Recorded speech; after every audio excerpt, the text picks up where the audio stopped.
আসসালামু আলাইকুম। টি-20 ওয়ার্ল্ড কাপে সবচেয়ে মহা ধামাকা যেটা আসছে কিছুক্ষণ পরে সেটা হবে। গেস করুন, পাকিস্তান ইন্ডিয়ার ম্যাচ। এটাকে বলা হয় ব্যাটেল অফ মাদার, এবং অনেক ক্রিকেট বোদ্ধারা এবং প্লেয়াররা বলে থাকেন battle of mother of battle.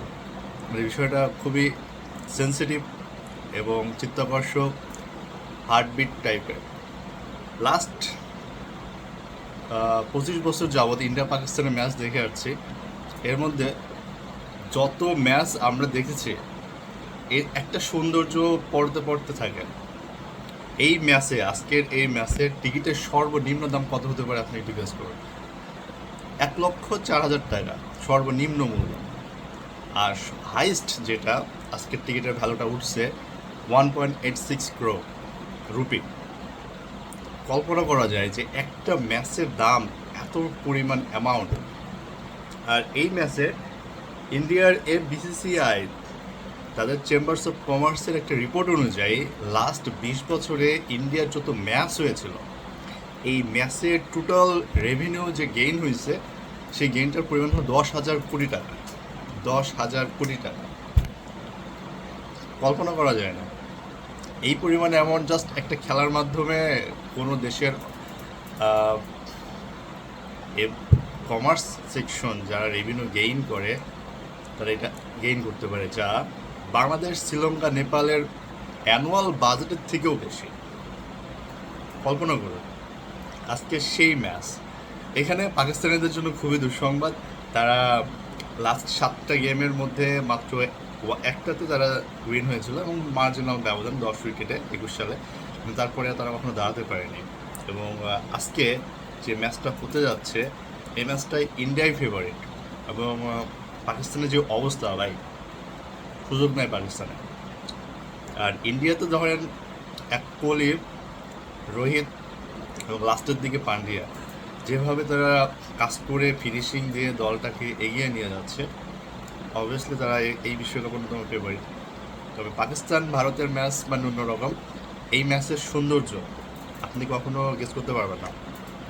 যাদের হার্ট দুর্বল, যারা খেলাটা বোঝে, খেলাটা জানে, খেলাটাকে খুব পছন্দ করে, হৃদয় দিয়ে ভালোবাসে, ইন্ডিয়া পাকিস্তানের ম্যাচ স্পেশালি তারা ইন্ডিয়ার ভক্ত বা পাকিস্তানের ফ্যান, তারা অবভিয়াসলি একটা ওষুধ নিয়ে রাখবেন, যেন আপনার পাশে যারা খেলা দেখে তারা যেন হার্ট স্ট্রোক না করে বা ব্রেইনের প্রবলেম না হয়, মাথা ব্যথা না করে। মেডিসিন অথবা প্রাইমারি এইড নিয়ে খেলা দেখতে বসে যান। তো এটা এতটাই জমজমাট এবং চিত্তাকর্ষক হবে যে এর থেকে বড় কোনো কিছু হয় না। এই জন্যই বলা হয় battle of game, India Pakistan.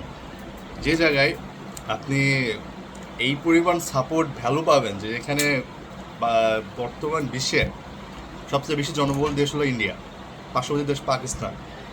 এই পাকিস্তান ভারতের ম্যাচ হওয়া মানে তারা দুইটা দেশের জনগণের মধ্যে হাড্ডাহাড্ডি কামড়াকামড়ি।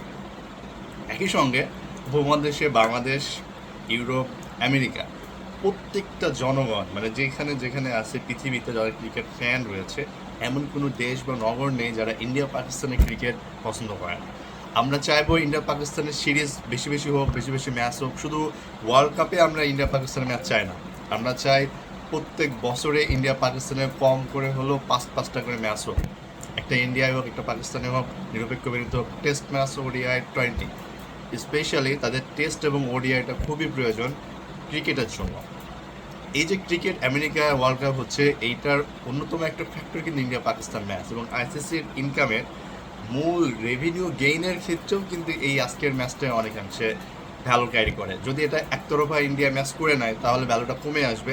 বাট হাড্ডাহাড্ডি লড়াই যখন হবে, ভাই, আপনি নিঃশ্বাস নিতে পারবেন না, এই পরিমাণ বারুদ রয়েছে এই ম্যাচটাতে। এবং আপনি কল্পনা করুন যে যারা আজকে বিট ধরবে, যারা বিট লাগায়, তাদের হার্টবিট কখন আপ ডাউন হয়, এটা সত্যিও অসাধারণ একটা ম্যাচ হতে যাচ্ছে। আমরা পাকিস্তান এই ম্যাচে জাস্ট আই থিঙ্ক উড়ে যাবে। আর যে কাজটা আইসিসি করতে যাচ্ছে, তারা আমেরিকাতে ক্রিকেটটাকে অনেক বেশি জনপ্রিয় করতে চায়, সেজন্য পাকিস্তান ভারতের ম্যাচের থেকে বিকল্প কোনো ম্যাচ হয় না। আর সেটাই আজকে হতে যাচ্ছে। যদি পাকিস্তান এখানে ভালো পারফর্ম করে সেটা হবে অ্যাক্সিডেন্ট, বাট জেনুইনলি ইন্ডিয়া ম্যাচটা ফেভারিট এবং ইন্ডিয়া ম্যাচটা জিতবে। 90 দশকে একটা কথা প্রচলিত ছিল যে ভারত ইন্ডিয়ার খেলা হচ্ছে, এখানে জিতবে কে? ভারত। ভারতটা ছিল ভারত, কিন্তু ইন্ডিয়ার কথা যখন আসতো যদি এখানে জিতবে কে, ইন্ডিয়া ভারতের খেলায় ইন্ডিয়া মানে পাকিস্তান আর ভারত মানে ভারত। তো ওই সময় এই ফর্মটা এমন ছিল যে জাস্ট শচীন টেন্ডুলকারের উপর ডিপেন্ড করে ইন্ডিয়া ওই সময় ছিল, এবং এই কারণে পাকিস্তান ম্যাচটা জিততো, যেটা কৌতুক ছিল। বাট বর্তমান এই সিচুয়েশনে 21 শতকের তৃতীয় দশকে বা দ্বিতীয় দশকে আমরা দেখেছি ইন্ডিয়া কতটা ডোমিনেট করছে পাকিস্তানের উপরে। এবং ঠিক আজকের এই ম্যাচটাও আমরা দেখব, কোহলি শো অথবা রোহিত শো অথবা বুমরা বা হার্দিক। আর এদিকে যদি পাকিস্তানের কোনো প্লেয়ার অ্যাক্সিডেন্টালি মিরাকল কিছু করতে পারে, তার মধ্যে অবশ্যই শাহিন থাকবেন, হারিস থাকতে পারে, আমির থাকতে পারে অথবা রেজওয়ান। এছাড়া এর বাইরে পাকিস্তানের আর কেউ নেই যে ম্যাচটাকে ভালো তাদের দিকে আনতে পারে। বাট ইন্ডিয়া ম্যাচটা ডেফিনেটলি ইন্ডিয়ার খুবই সম্ভাবনা রয়েছে ম্যাচটাকে ইন্ডিয়ার গেইন করা। আর আজকে যদি পাকিস্তান হেরে যায়, পাকিস্তানকে কোয়ালিফাই করতে হবে 26 টি-20 বিশ্বকাপের জন্য, বিকজ তাদের সেকেন্ড রাউন্ডে যাওয়ার জন্য কপালের লেখন ছাড়া আসলে এটা সম্ভব হবে না। তো ম্যাচটা খুবই উপভোগ্য হতে যাচ্ছে। যে সকল পাকিস্তানি এবং ইন্ডিয়ান বন্ধুরা আছেন, যারা প্রবাসী আছেন, অবশ্যই সময় সুযোগ বুঝে খেলাটা দেখবেন আর খেলাটাকে খেলার মতোভাবে এনজয় করুন। খেলার মধ্যে আপনার হৃদয়, ব্রেইন, মগজটা দিয়ে দিয়েন না, এটা নিয়ে বিট ধরতে যাবেন না, কখনোই ইন্ডিয়া পাকিস্তানের খেলায় জোয়ার ধরতে যাবেন না। আপনি যখন কোনো একটা বিষয়ের উপরে আপনার দিল মন দিয়ে দিবেন, বিশেষ করে খেলার বা এই সকল সিচুয়েশনে, আপনাকে অনেক কিছুর জন্য প্রস্তুত থাকতে হবে। একটা শক হইতেই পারে, আপনার টেনশনে কাজ করতে পারে, ইভেন আপনি হার্টবিট হারিয়ে হার্ট ফেলার হইতে পারে, আপনি অসুস্থ হইতে পারে। আফটার অল এটা গেম, বাট গেমকে গেমের মতো থাকতে দিন। আপনি গেম থেকে এনজয় করুন, লাইফটাকে এনজয় করুন, খেলাটাকে ভালোবাসুন। ক্রিকেটটাই আসলে অনেক বেশি এনজয়েবল করে তুলুন। Best of luck.